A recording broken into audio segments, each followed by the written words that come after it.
Hi, hey, hello, how's it going? It's Emily.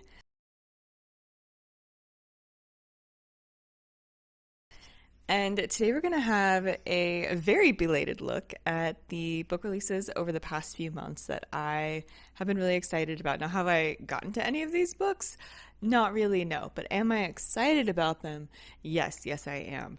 And again, I know this is late. This is the end of June. Literally, all of these books have come out. But I wanted to just give a quick nod to some of the ones that I have been most excited about that have come out over the past few months. And this is going to be a little bit chaotic because I am looking down at my book journal where I have the image of a lot of books that I've been excited about over the past few months.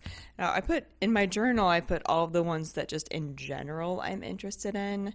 But I'm just going to talk about the ones that I am absolutely most excited about in this video. So if I'm looking down or flipping pages and it feels a little chaotic, that's why. I'm just a chaotic person. Actually, not really, but this video will be chaotic. And yeah, so let's just dive right into April. April was when Blood Singer by Juliet Cross came out. This is the follow-up to Firebird, which I really enjoyed, and I don't think Fairy Loot is going to be doing an edition of the second one. So I actually recently picked up an edition of like the regular edition of Blood Singer, which is still absolutely gorgeous. I love these covers. And I'm very excited to continue this dragon shifter story set in ancient Rome. And we also got, let's see, Jay Penner came out with another book as well. She did the Adenashire series, which I absolutely have been adoring. I need to read the fourth one in the Adenashire series, but she has a new book out that sounds absolutely delightful. Just cozy, fun, cute, I think is the vibe of this one. There was also the Thorn Queen, and this is the follow-up to the Rose Bargain, which I read last year around my birthday and really enjoyed. Had a lot of fun with that one, so very excited to continue that series. I think it's a duology, so I think the one that just came out wraps up the duology. We also have Japanese Gothic by Kylie Lee Baker. I've read Kylie Lee Baker's fantasy. I haven't gotten into her horror, but I'm very interested in doing so. So I want to give a quick shout out to this one. I think this has a couple of timelines and that somehow connect together. It sounds pretty cool, and I just love her writing. And again, I need to see if her writing works for me in kind of a horror setting. But yeah, we also have the Sea Spinner. This is by Julie Johnson. It's the follow-up to The Wind Weaver, which I read recently and absolutely enjoyed, and really want to get my hands on this one as well. Fairy Loot did do an edition of this one, so I'll have that coming to me at some point in the near future. And of course, one of the ones I was most excited about was Rites of the Starling by Devney Perry. Again, have not picked this up yet because I am not yet on my mission to continue all of the series that I'm in the middle of. That'll be coming a little bit farther into this year, which is part of why I haven't picked up a lot of the ones that I'm most excited about, because a lot of the ones I'm most excited about are continuations of series, but I am catching up on standalones and Fairy Loots before I get to those. Anyway, so I think those were the main ones I was excited for April. So let's jump to May. And in May, we got Roles and Rivalry. I read the first one in this series. I have the second one on deck, ready to read. But this is just a fun YA romance series that centers gaming and was a lot of fun. So definitely looking forward to that one.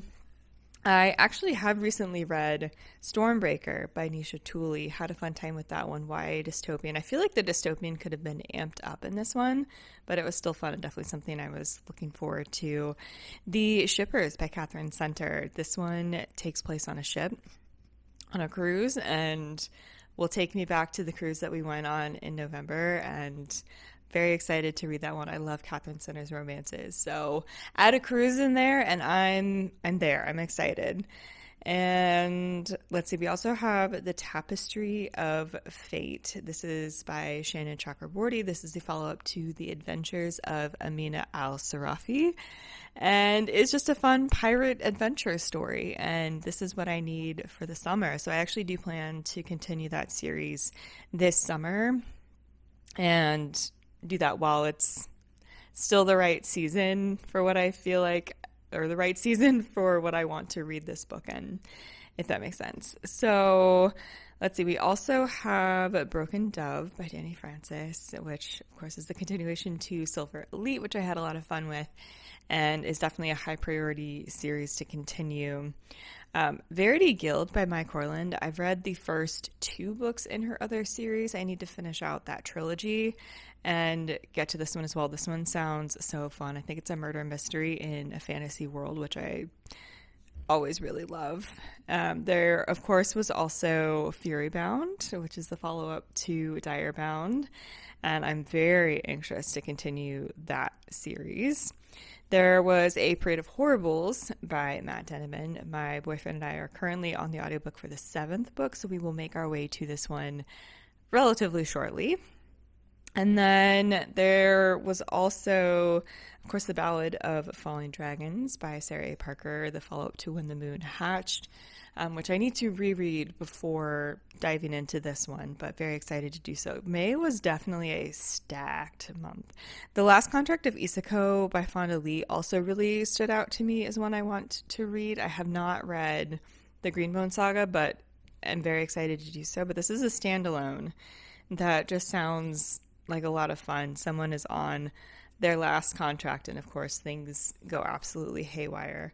So those are some of the ones from May that I was particularly excited about, and definitely May was very stacked with high priority continuations of series, which, as I mentioned, I will be getting to relatively soon. So on to June. And The Wicked Game by Sophie Kim was one that I was very excited about. I read the God and the Gamiho duology, which I absolutely adored. And this is a sports romance set in a fantasy world. Color me intrigued. I love romance. I love sports romances. I love fantasy. Put them all together. I feel like we're going to have a good time. And definitely stoked about that. Let's see, which other ones was I very excited about. I've heard so much about Kissed by the Gods by Katie Rogan, which was independently published and is now traditionally published, which is super exciting. Another series that I'm desperate to continue, and actually will continue this summer because this book also feels very summer vibes to me, is Lightwielder. And this is the follow-up to, why am I blanking on the name of the first book? Metal Slinger. A follow-up to Metal Slinger. And had a fun time with Metal Slinger. Very excited with that ending to see how things continue. So I will be continuing this series very soon. Again, while the vibes are vibing for summer. Let's see. There's also Lost in Space. This is by Rebecca Thorne, who wrote the Tomes and Tea series that starts with Can't Spell Treason Without Tea. I adored that series, and I'm very excited to see what else Rebecca writes. And so I think this one will also be cozy and fun. I think is it maybe more sci-fi? I'm not entirely sure. I don't remember, but very excited for that one. There's also The Heirs, and I read, is it Ace of Spades? Is that the other book by this author that I've read?